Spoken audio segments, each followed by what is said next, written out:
Hi welcome to Kiran TV news.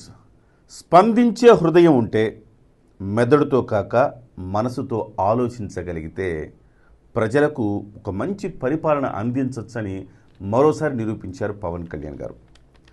తాజాగా ఆయన పిఠాపురంలో ఎలక్ట్రీషియన్ల సమస్యలను వాటికి ఆ సమస్యలకు చెక్ పెట్టే ప్రయత్నం చేశారు.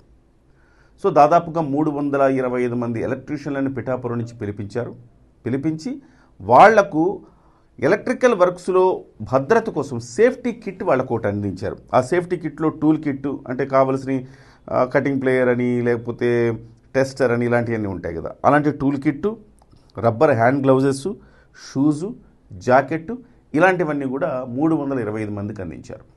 సాయం చిన్నదే కానీ ప్రాణాలు పోకుండా కాపాడగలిగే ఒక సాయం అని చెప్పాలి. ఈ మధ్యకాలంలో పిఠాపురంలో దళిత యువకుడు సురేష్ అని ఒకళ్ళ ఇంట్లో పనిచేస్తూ మల్లం గ్రామంలో ఒకళ్ళ ఇంట్లో పనిచేస్తూ విద్యుద్ఘాతంతో ఆయన చనిపోవడం జరిగింది. ఆ కుటుంబం రోడ్డున పడింది. అఫ్కోర్స్ ఆ తర్వాత వాళ్ళకి నష్టపరిహారం ఇచ్చారు, ఏమైనా చేశారు. కానీ అసలు ప్రాణాలు పోకుండా కాపాడాలంటే ఏం చేయాలి? ప్రధానంగా పవన్ కళ్యాణ్ గారికి ఒక అంశం గుర్తొచ్చింది అక్కడ.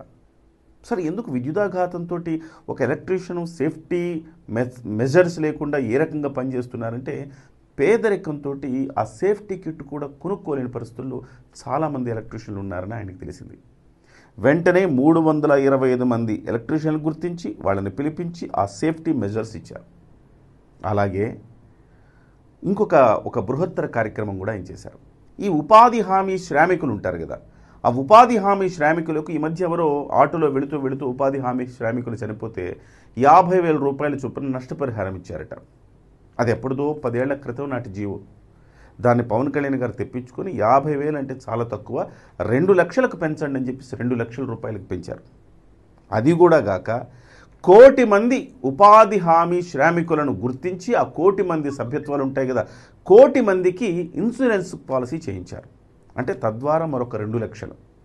ఆల్రెడీ ప్రభుత్వ జీవో ద్వారా 2 లక్షలు, దాని ద్వారా ఆ ఇన్సూరెన్స్ ద్వారా మరో 2 లక్షలు, 4 లక్షల రూపాయల ప్రమాదవశాత్తు ఎక్కడ ఎలాంటి పరిస్థితుల్లో ఏం జరిగినా ఒక 4 లక్షల రూపాయలు వాళ్ళ కుటుంబానికి వచ్చేలాగా ఏర్పాటు చేశారు Pawan Kalyan garu. Hats off to Pawan Kalyan garu అనాల్సిందే కదా. ఎందుకంటే సో వాళ్ళ షూస్లోకి వెళ్ళి ఆలోచించడం, వాళ్ళ బాధల్ని వాళ్ళ కోణంలోకి వెళ్ళి ఆలోచించడం అనేది గొప్ప విషయం. ఇవే కాదు అంటే చిన్న సహాయాలు చిన్నవే అనిపిస్తాయి కానీ ఆ బాధితులకు లేకపోతే ఆ లబ్ధిదారులకు అందే ఆనందం ముందు చాలా గొప్ప విషయం అని చెప్పాలి.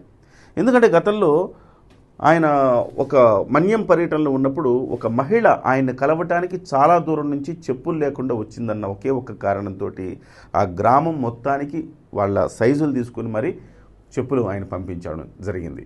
సో ఈ రకంగా ఒక పిఠాపురం అనేదాన్ని ఒక దేశంలోనే ద బెస్ట్ నియోజకవర్గం చెయ్యాలి అన్న ఒక తలంపుతో పవన్ కళ్యాణ్ గారు చేస్తున్న ఈ కార్యక్రమాలు ప్రతి నియోజకవర్గంలో కూడా అమలైతే ఖచ్చితంగా ఒక గొప్ప మార్పు అయితే రావటం అనేది ఖాయంగా కనపడుతోంది.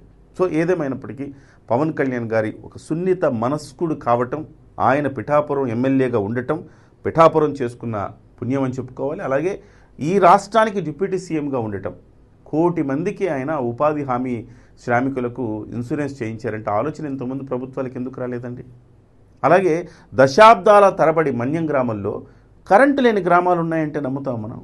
కరెంటు లేని గ్రామాలకు కరెంటు, అలాగే రోడ్లు లేని గ్రామాలకు రోడ్లు, తాగునీళ్లు లేని గ్రామాలకు తాగునీళ్లు.